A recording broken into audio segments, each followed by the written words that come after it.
Please subscribe to Face TV Africa and turn the notification on. Face TV Africa, ẹ jọ̀ọ́ subscribe, hete.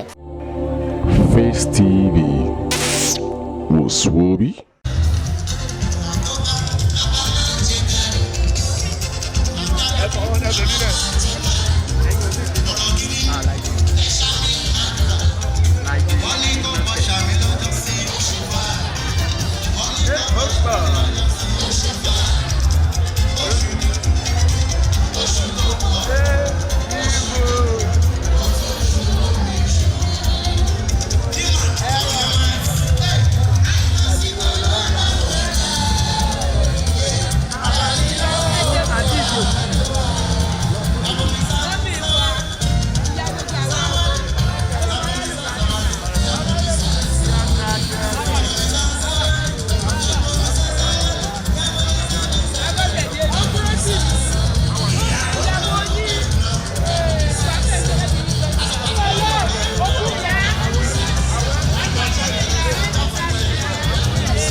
No, ẹ kó jẹ́ níbà yìí, ibi náà ti máa kó jẹ́.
Please subscribe to Face TV Africa and turn the notification on.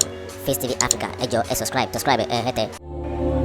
Face TV Muswobi.